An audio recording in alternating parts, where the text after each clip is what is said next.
Neste vídeo vamos ver vários aspectos interessantes. Qual é a diferença entre um formulário com o método GET, com o método POST e como é que depois nós conseguimos ver nas ferramentas do programador os resultados da submissão de um formulário.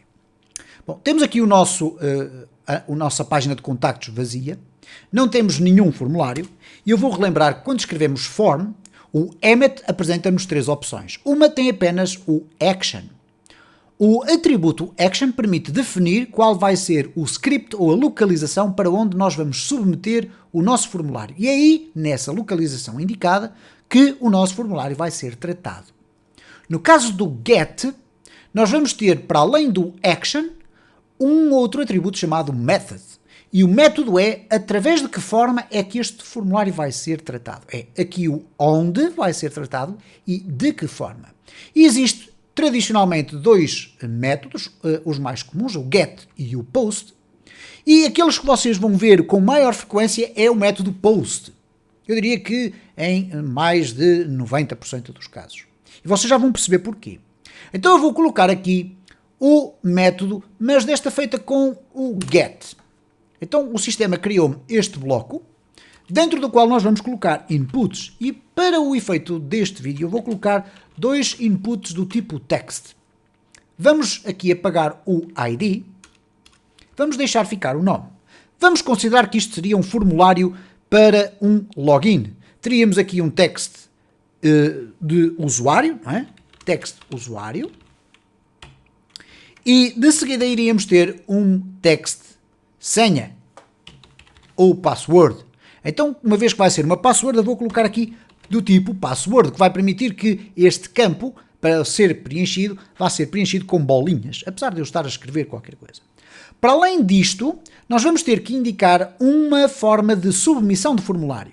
Isto é, ou um botão que vai despertar o evento de submissão do formulário. Então vamos usar um input, submit, e o que ele vai criar é este tipo de input, não é de texto nem password, é submit, e o nosso browser, ao encontrar um input deste tipo, vai automaticamente transformá-lo visualmente num botão, e no valor vamos escrever qual é o texto que aparece nesse botão.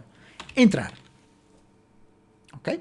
Então, se agora formos olhar aqui para o nosso formulário, o que nós vamos ter a oportunidade de ver é então um campo de texto normal, um campo de texto password e um botão para entrar, que é o botão da submissão. Bom, se eu agora pressionar o F12 para ter acesso às ferramentas do programador, tradicionalmente vocês irão parar aqui ao primeiro espaço, que é o do Elements. Depois tem o Console, o Sources, e eu quero que vocês agora vão a Network. No Network, se nós clicarmos novamente em Contactos, vai ser refrescada a lista do conjunto de recursos que são carregados pela nossa página. O primeiro dos quais, neste caso, é o próprio fecheiro que gera todo este aspecto visual. Depois temos os outros recursos, o Font Awesome, o meu CSS, o logo da empresa, que neste caso é o símbolo HTML, o Bootstrap e por aí fora. Se nós clicarmos aqui no index PHP, que tem aqui na query string o pcontacts, vamos ver aqui informações muito interessantes. Vocês vão ver tudo isto estendido desta forma, com muitas informações sobre informações que vão no header da nossa página, é uma área escondida do nosso HTML, e cá para o fundo vocês vão ver na query string parameters que existe um P e que o seu valor é contactos, que é aquilo que nós temos aqui. Se eu colocasse aqui um I comercial A igual a João, nós iríamos ter a ocasião de verificar, se formos aqui novamente, que a minha query string vai ter estes dois valores, que são os dois valores que ali estão definidos em cima. O I comercial, volto a relembrar, é utilizado para separar os diferentes valores que são passados na query string. Ora, quando eu agora colocar aqui o nome do utilizador e a sua password, eu vou escrever mesmo password, ou qualquer coisa parecida do género, não tenho a certeza de escrever certo. Quando eu pressionar aqui no entrar, o que vai acontecer é uma outra circunstância. Reparem que passou a existir ali text usuário igual a nome e text senha é igual a password.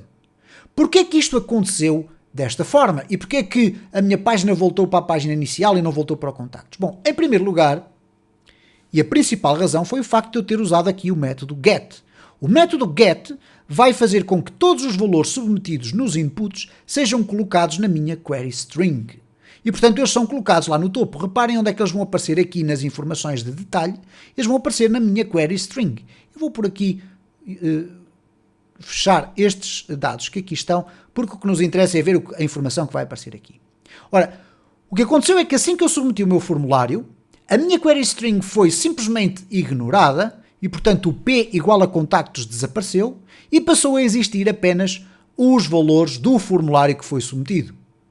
Então, neste caso, nós passámos a ter aqui o nome e a password. E reparem que se nós estivéssemos num ambiente com amigos e eu estivesse a introduzir a minha password, eu poderia, com alguma facilidade, se tivesse acesso aqui às ferramentas de programador, ir ver qual era a senha que foi introduzida. Obviamente que se daqui depois saltarmos para uma outra página, esta informação vai ser refrescada e vai acabar por desaparecer. Bom, irá ser refrescada se nós não tivermos esta ação aqui do preserve log colocada, porque reparem que se pode dar aqui um caso muito interessante, que é, eu vou limpar tudo, vou aqui aos contactos. Se eu clicar outra vez em contactos, o que vai acontecer com a minha lista é que ela vai voltar a crescer e, portanto, eu tinha aqui uma primeira situação em que eu tive o acesso numa fase inicial aos contactos, mas se eu depois for navegando mais para cima, ou melhor, a primeira situação foi esta e a segunda já foi esta. Ok? Então vamos aqui refrescar tudo e vejam o que é que acontece aqui. Eu entrei em contactos. Ok? Cá está então, contactos. Se eu clicar aqui, só tenho a minha query string, mas se eu agora, com esta opção aqui ativa, eu colocar aqui o nome e aqui a password, vamos clicar em entrar, os dados não vão ser limpos e se eu for aqui em baixo, reparem que eu tenho aqui a primeira situação tinha apenas isto, na segunda situação que está aqui, eu já tenho os dados do meu formulário. Muita atenção a isto. Bom, mas tradicionalmente não é desta forma que os dados são passados, são através de um outro método chamado POST. Então vamos mudar aqui para POST e vamos ver qual é a diferença. Vou aqui limpar novamente o meu log, que aqui aparece, ok? E vamos regressar aqui a contactos. Vou limpar novamente. Então se eu agora fizer aqui usuário e a sua password, entrar, reparem que na minha query string não houve alterações, mas na minha página, para além da query string, aparece uma área nova chamada form data. E o form data tem o texto usuário, com o usuário, e o texto senha com o password, que eu escrevi mal, mas vocês perceberam qual é a ideia. Ora, obviamente que vocês poderão estar neste momento a questionar-se, bom, mas então onde é que estão as regras de segurança? Como é que eu posso submeter um formulário sem que as pessoas possam apanhar a minha informação?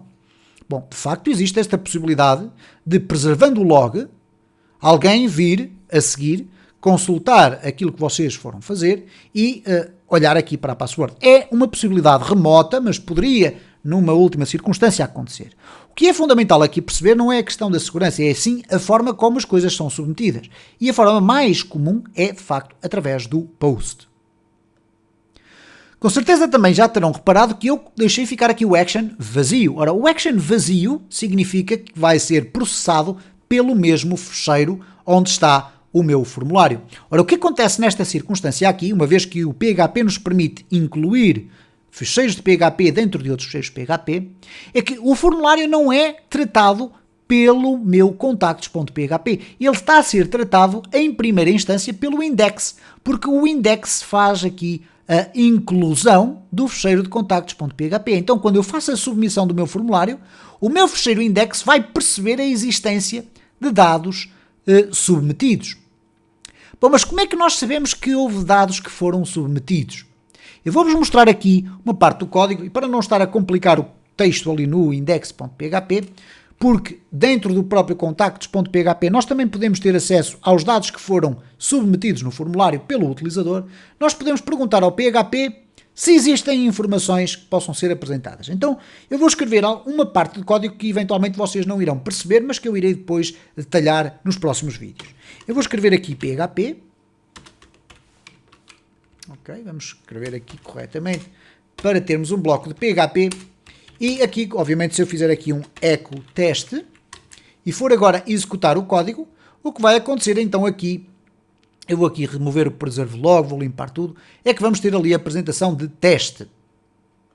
Bom, o que eu posso perguntar aqui dentro é o seguinte, eu posso perguntar se existem dados dentro de um espaço que já vem por defeito no PHP, que é uma super global chamada post.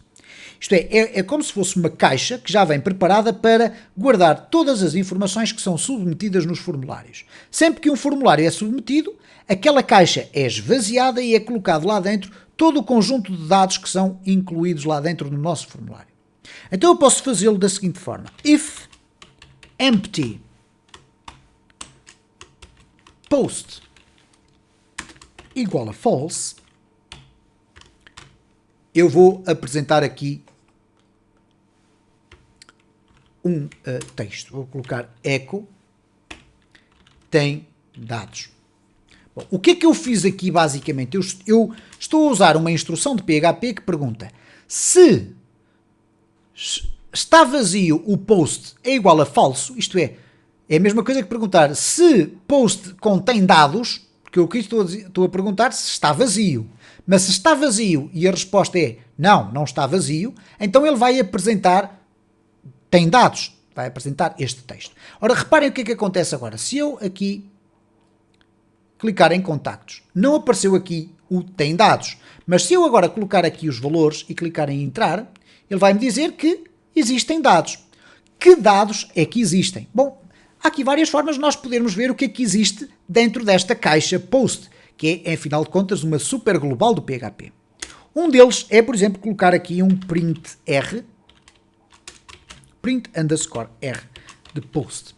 Esta função do PHP vai apresentar de uma forma mais ou menos detalhada o conjunto de informações que vieram no meu post. E agora reparem então neste aspecto muito interessante, que é, vamos deixar de ter necessidade de olhar para aqui e vamos olhar aqui para o texto que aparece por cima de contactos. Reparem, neste momento não aparece nada porque eu não submeti nada, mas se eu colocar aqui João e colocar aqui 1, 2, 3, 4, 5, 6 e clicar em entrar, eu vou ter aqui aquilo que se designa por um array, que é uma coleção, que contém lá dentro dois valores. E reparem, eles estão aqui. Um está aqui, que é o text de senha, que é igual a 1, 2, 3, 4, 5, 6, e o outro é o text usuário, que é igual a João. Aqui vocês vão dizer, mas está aqui igual, está uma seta. Bom, isto tem a ver com o facto do array em PHP ser construído desta forma. Mas isto não é uma informação importante neste momento. Iremos falar dela, com certeza, nos próximos vídeos desta série. Mas, reparem, existe esta forma de eu poder ver. Existe uma outra, que é o var dump. É uma outra função que tem uma característica muito semelhante. Reparem, eu vou aqui colocar, então, o João e o 1, 2, 3, 4, 5, 6. E quando eu clicar em entrar, o var dump vai-me dar uma informação muito semelhante, mas com mais detalhe. Qual é o detalhe adicional? Ele diz-me que há um array que contém dois elementos. Um deles é o text usuário, que vai conter uma string com 4 caracteres. Cá está, 1, 2, 3, 4. E o outro é o text de senha, que é uma string com 6 elementos. Cá está, então, os algarismos de 1 a 6. Bom, eu penso que já deu para perceber como é que isto aqui funciona. Obviamente que eu poderia estar a dizer aqui que queria que o meu formulário fosse tratado por um outro script. Eu poderia aqui colocar tratar.php e depois iria criar aqui um fecheiro tratar.php e fazer o que eu quisesse com estes dados. Iremos ver no próximo vídeo como é que nós podemos ir selecionar estes dados e colocá-los em valores próprios para poderem ser tratados. Mas, neste momento, eu vou deixar ficar completamente vazio. Deixando ficar completamente vazio, tal como tive a ocasião já de referir anteriormente, ele é tratado, o sistema é tratado na própria origem do meu formulário. E neste caso, este formulário é incluído dentro do index e, portanto, é tratado dentro do index. Significa isto que se eu pegar neste bloco de código e o for colocar no meu index.php, neste caso aqui, obviamente sem abrir e fechar o PHP, porque ele já existe, portanto já estamos aqui dentro do PHP, ele vai perguntar se o post, se existem dados dentro do post, então ele vai apresentar esta informação. Então reparem nesta coisa interessante. Eu vou clicar aqui em início, não há aqui informação nenhuma, ok, contactos, vamos colocar aqui qualquer coisa, vamos clicar aqui em entrar e cá está então a informação. Ela está disponível no fecheiro index, que é o ponto de entrada da minha aplicação. Eu não sei se foi demasiado complexo esta informação. Nós iremos fazer aqui várias experiências no decorrer dos próximos vídeos, onde continuaremos a falar sobre formulários, métodos, ou melhor, inputs, ok? Tipos de inputs, há alguns atributos específicos dos inputs que são importantes vocês terem em conta e de que forma é que através do PHP nós podemos pegar naquela informação e prepará-la no sentido de a podermos, por exemplo, guardar num banco de dados.